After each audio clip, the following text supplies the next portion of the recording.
suis Jordana, je suis italienne, je pense que vous comprenez bien mon accent, que c'est pas français. E en fait, je veux saluer les Italiens. Buongiorno a tutti gli italiani che ascoltano oggi e un grande buona giornata e Dio vi benedica. Moi, je viens d'une famille très classique italienne, pas vraiment catholique fervent, mais quand même qu'elle m'a donné des bonnes, comment dire, des bonnes bases morales. Et je suis grandie dans un contexte familial très calme, très bon, on peut dire. Mais déjà, quand j'étais petite, j'avais, on va dire, vers l'âge 8 ans, 9 ans, 10 ans, cet âge-là, j'étais une personne très timide, très fermée un petit peu. C'était pas facile pour moi d'avoir des amis. Mais j'essayais, mais c'était pas facile. Mais à l'âge de 13-14 ans, mon problème de timidité, un peu, c'était pas facile pour moi en fait, encore plus difficile la relation avec les autres. Je me suis enfermée encore plus. Et après, j'ai commencé un petit peu à avoir des pensées vraiment pas bien dans ma tête. Je voulais pas vivre. Je pensais en fait que tout le monde, il n'était pas content de moi, il n'avait pas plaisir de parler avec moi. J'avais tous mes, on peut dire, tous mes pensées pas juste en fait, parce que c'était pas comme ça. Les personnes, ils m'aimaient, ma famille, elle m'aimait, mais c'était moi que j'étais une personne très difficile et très enfermée en moi-même. J'ai commencé à l'âge de 7 ans à faire de la natation parce que j'avais des problèmes avec la nourriture, je ne mangeais pas trop, j'étais très maigre. Et ma mère, elle m'a donné, elle m'a dit, en fait, c'est conseillé, elle m'a donné à la natation, en fait. Et je suis allée là-bas et c'était bien pour moi pour faire des amitiés, des relations, mais en même temps, pas trop facile. Mais c'était des moments, des temps que j'ai vécu. Je me rappelle encore des bons moments ensemble avec les autres. Mais plus les années passaient, plus mon problème devenait plus grand, en fait.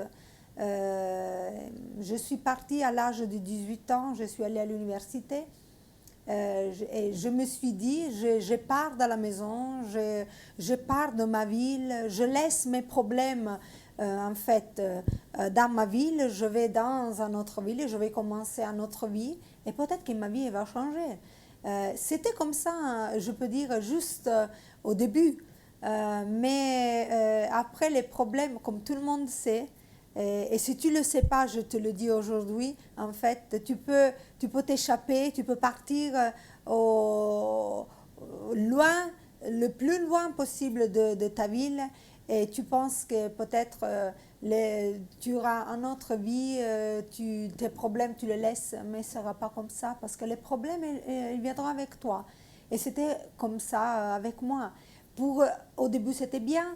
J'ai eu des nouveaux amis, j'ai commencé à étudier l'architecture, ça me plaisait beaucoup, mais Giordana, la même Giordana qui était dans le sud de l'Italie, elle était la même aussi au centre d'Italie où j'étais à étudier à Pescara. Et comme ça, j'ai vécu des années pas faciles aussi là-bas. Un jour, c'est surtout le problème de me sentir excluse, je pense que c'est le mot juste, des autres. J'avais peur de dire des choses et après de ne pas être appréciée. J'étais vraiment compliquée en fait. Et un jour, quand j'avais, après, je pense, le deuxième, troisième année d'université, comme tout l'été, je suis partie, j'ai pris mes vacances d'école, je suis retournée dans ma ville pour l'été. Et là-bas, moi, je suis née dans une famille de trois filles, deux filles et un fils. J'ai trois frères, on va dire. Et ma sœur, en fait, je suis arrivée à la maison, elle était complètement changée. J'ai noté vraiment qu'elle était une autre personne, plus calme, aussi avec mes parents, avec moi-même. Elle était vraiment changée. Et un jour, elle m'a parlé de Jésus et de le changement qu'elle a eu. C'était parce qu'elle avait connu Jésus-Christ. Pas comme une nouvelle religion, mais vraiment comme une personne, quelqu'un qu'on ne peut pas le voir, mais quelqu'un qui est capable de changer la vie d'une personne. Euh, Surtout quelqu'un qui pardonne tes péchés et qui te donne une nouvelle vie.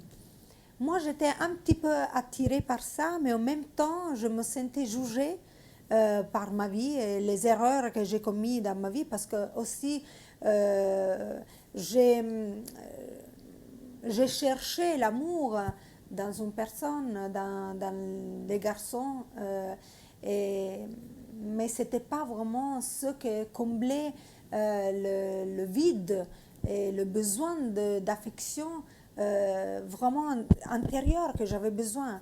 Oui, c'était bien pour un moment, mais ce n'était pas vraiment la solution pour mon âme. Je le sentais, je le comprenais.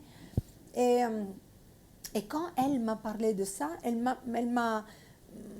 à un moment, elle m'a, comment dire, m'a touché ça. Mais en même temps, je me sentais, comme je dis, jugée par la religion. Je pensais que j'ai besoin de changer une religion. Mais en fait, moi, je n'avais pas une religion parce que je n'allais pas dans une église. Je ne fréquentais pas une église catholique. Je ne lisais pas la Bible, je ne connaissais rien de Dieu. C'était juste une tradition, une connaissance de petits enfants, comme ça, hein, de petits enfants. Mais je ne connaissais pas Dieu. Je ne savais rien de lui. Je ne savais rien de ce que lui il voulait de moi et de ce que lui il avait préparé pour moi. Rien. C'était vraiment zéro la connaissance de Dieu pour moi. Mais je veux vous dire que ce qui m'a touché beaucoup, c'était le style de vie, la vie de ma sœur qu'elle était changée. C'était pas vraiment la conviction des paroles qui m'ont touchée, mais la vie, sa vie changée, qui m'a vraiment touchée. Elle était vraiment une nouvelle personne.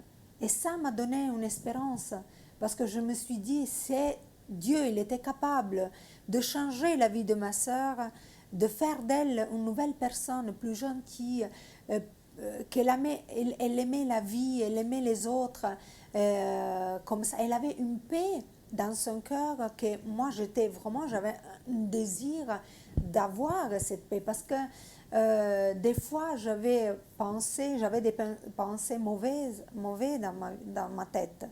Des pensées aussi de finir des suicides, de finir ma vie, de me jeter par la fenêtre.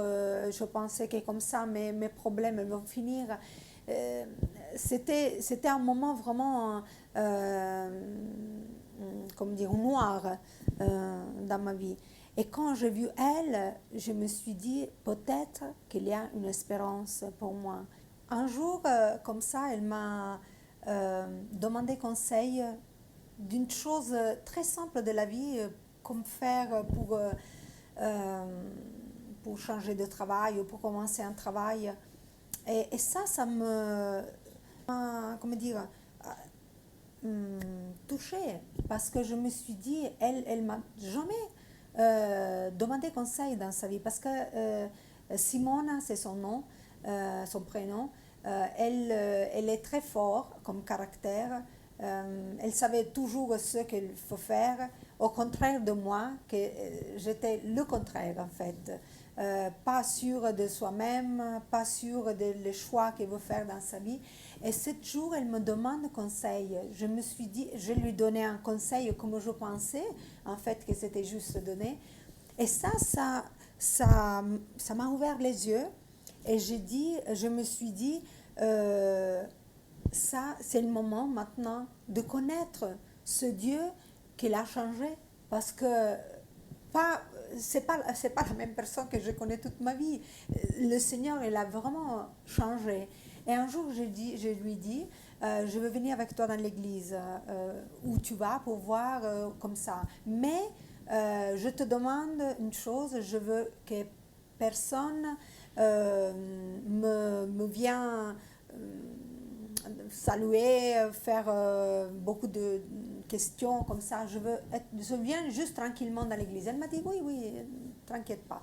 Comme ça, je suis allée avec elle et tout de suite, quand je suis rentrée dans ce local, que pour moi c'était vide, il n'y avait rien. J'étais habituée à l'église catholique avec tous les statues, les choses comme ça. Et là-bas, c'était juste un local avec juste quelques cadres comme ça, mais beaucoup de personnes que chantaient, qui aimaient Dieu. Je me suis sentie dans une famille très bien accueillie aussi. Les personnes me disent bonjour, mais je veux dire une chose, personne m'a parlé beaucoup, mais quelqu'un qui n'est pas visible, il m'a parlé, l'Esprit Saint. Cette soirée-là, pour la première fois dans ma vie, je me suis sentie une pécheresse. Je me suis sentie vraiment que j'étais loin de Dieu. L'Esprit Saint m'a donné cette conviction que je vivais loin de Dieu, que je ne le connaissais pas. Mais en même temps, je n'ai pas senti le jugement de Dieu. Tu es comme ça, tu es pas bien, là, toutes les choses comme ça. Je me suis sentie au contraire aimée. J'ai senti comme des bras qui me prenaient comme ça, que je me suis sentie aimée de Dieu cette fois. Oui, j'avais mes péchés. Oui, je ne me suis pas bien comportée dans ma vie.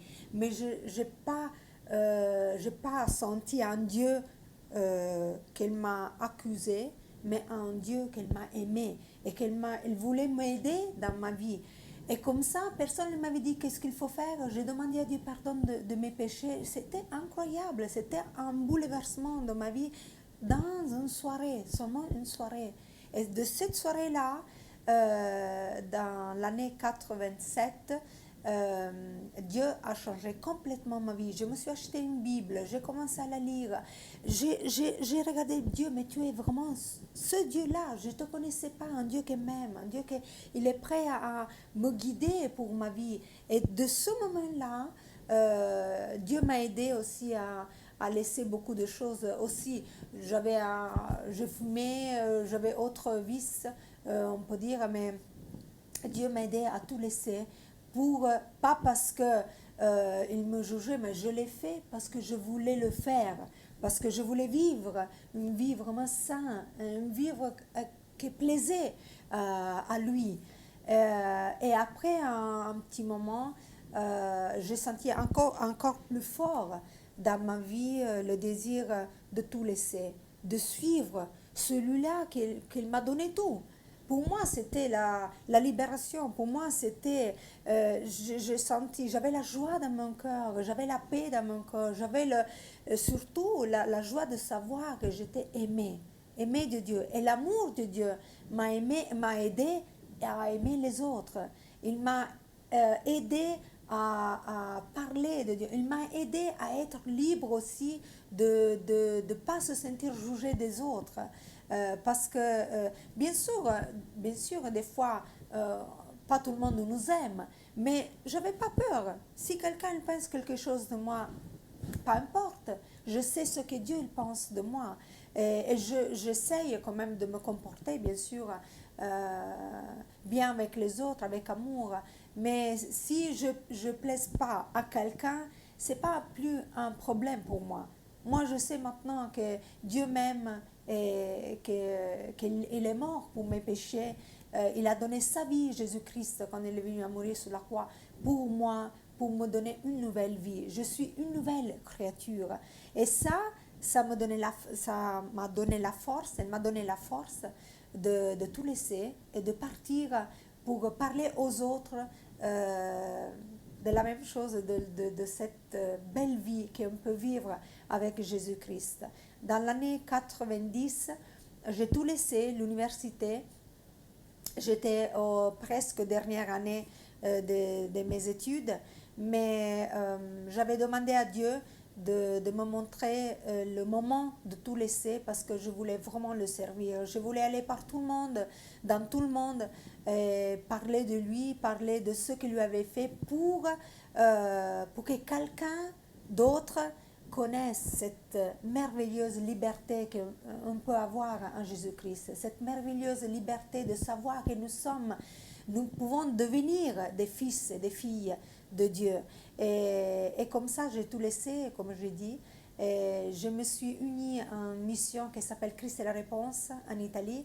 Et après, avec cette mission d'évangélisation, mission évangélique, internationale, et comme ça, j'ai tout laissé. Je suis partie avec eux, en fait. J'ai tout laissé.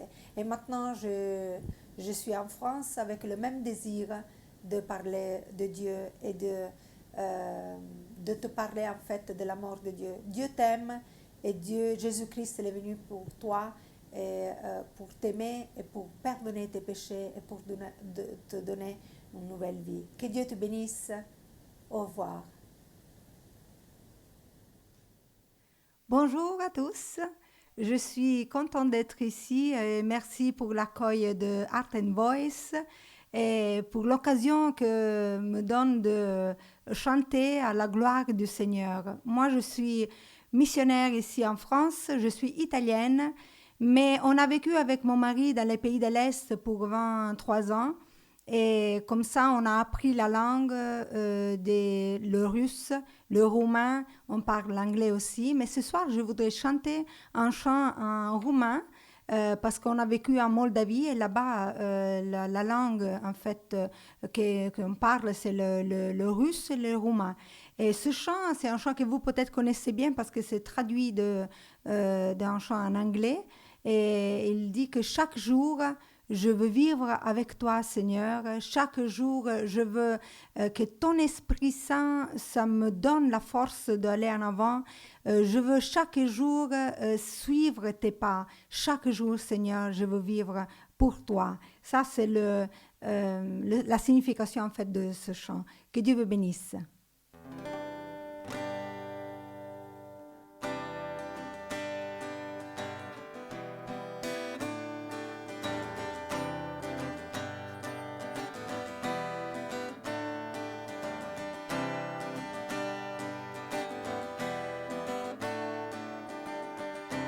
Zi de zi eu vreau să respir cuvântul tău și mereu, Doamne, tot mai mult să te cunosc numai în fiecare clipă ce eu trăiesc. Zi de zi, Doamne, vreau să luminesc mereu.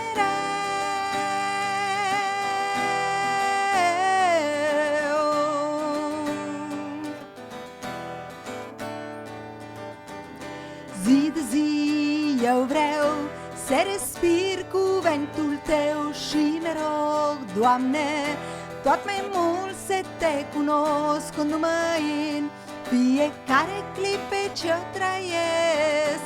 Zi de zi, Doamne, vreau să luminesc mereu. Zi de zi, în tine eu trăiesc. Zi de zi, pe tine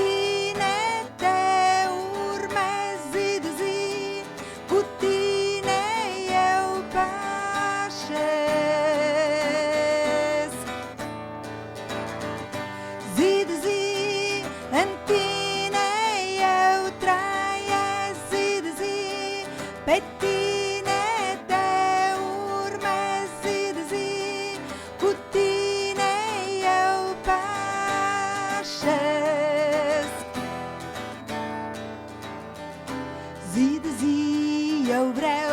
să respir cuvântul Tău și mă rog, Doamne, tot mai mult să Te cunoscându-mă în fiecare clipă ce-o trăiesc. Zi de zi, Doamne, vreau să luminesc mereu zi de zi. În Tine eu trăiesc zi de zi, pe Tine Te urmez zi de zi, cu Tine eu pășesc.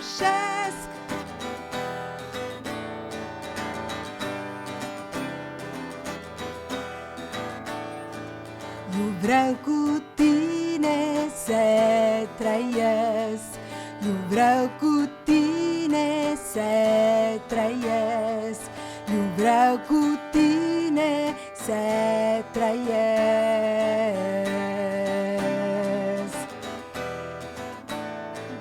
Eu vreau cu Tine să trăiesc, eu vreau cu Tine să trăiesc, eu vreau cu Tine să trăiesc.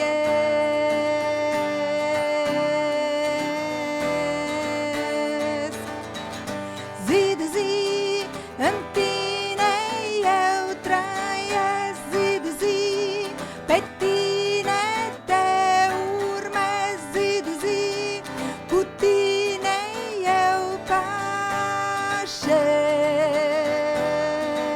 pășesc. Zi de zi, în Tine eu trăiesc zi de zi, pe Tine Te urmez zi de zi, cu Tine eu pășesc.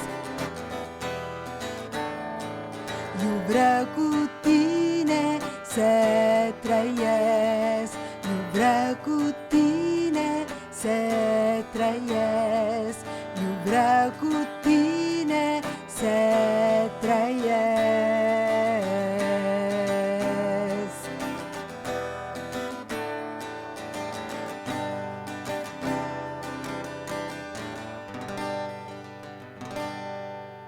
Amen. Gloire à Dieu. Que Dieu vous bénisse.